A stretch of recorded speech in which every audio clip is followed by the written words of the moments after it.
আচ্ছা, 2024 সালটা বাংলাদেশ ক্রিকেটের জন্য কীরকম ছিল, ভালো না খারাপ, সেটাই আজকের ভিডিওতে আমরা জেনে নেব। 2024 সালে প্রথমে বাংলাদেশ শ্রীলঙ্কার সাথে একটি টি-20 সিরিজ এবং একটি ওডিআই সিরিজ খেলে, যেখানে টি-20 সিরিজে বাংলাদেশ দুইটা ম্যাচ হেরে যায় এবং একটি জিতে সিরিজটাও হেরে যায়, এবং ওডিআই কিন্তু বাংলাদেশ দুইটি ম্যাচ জিতে এবং একটি ম্যাচ হেরে কিন্তু সিরিজটি জিতে নেয়।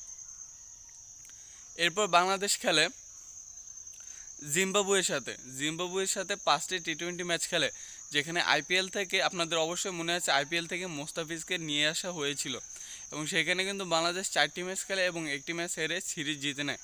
এরপর খেলে বাংলাদেশ টি-20 ওয়ার্ল্ড কাপ, যেখানে কিন্তু বাংলাদেশ 3টি ম্যাচ জিতে নেয় এবং পরবর্তী গ্রুপ রাউন্ডে কিন্তু তারা 3টি ম্যাচই হেরে যায়। এরপর বাংলাদেশ খেলে আপনার পাকিস্তানের সাথে 2টি টেস্ট ম্যাচের সিরিজ খেলে, যেখানে কিন্তু বাংলাদেশ দুইটা টেস্ট ম্যাচের সিরিজ খেলে কিন্তু পুরো বিশ্বকে তাক লাগিয়ে দিয়েছিল, এবং এইটা নিয়ে কিন্তু অনেক আলোচনা হয়েছিল। আমরাও ভেবেছিলাম যে বাংলাদেশ হয়তোবা টেস্ট চ্যাম্পিয়নশিপ ফাইনাল খেলতে পারবে, তো পরবর্তীতে যখন বাংলাদেশের সাথে ইন্ডিয়ার সিরিজ শুরু হয়, দুইটা টেস্ট এবং 3টা টি-20, যেখানে কিন্তু বাংলাদেশ 2টা টেস্টও হেরে যায় এবং 3টা টি-20ও কিন্তু হেরে যায় এবং সব আশা স্বপ্ন ভেঙে চুরমার করে দেয়। এরপর কিন্তু বাংলাদেশ সফরে এসেছিল সাউথ আফ্রিকা, এবং সাউথ আফ্রিকার সাথে 2টা টেস্ট ম্যাচ খেলে, যেখানে কিন্তু 2টা টেস্ট ম্যাচে কিন্তু হেরে যায় বাংলাদেশ।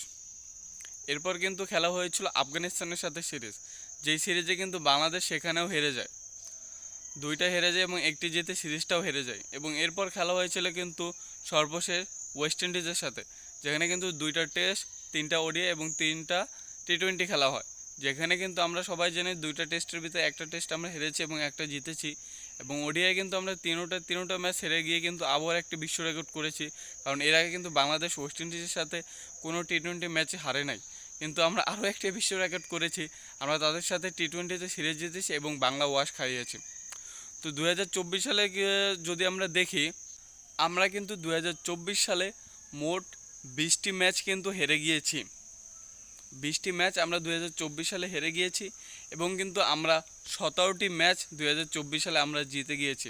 সেখান থেকে বলা যায় 2024 সালটা বাংলাদেশের জন্য মোটামুটি ভালো ছিল, অতটাও ভালো ছিল না, কারণ আমাদের জিতার চাইতে হারার সংখ্যাই কিন্তু বেশি।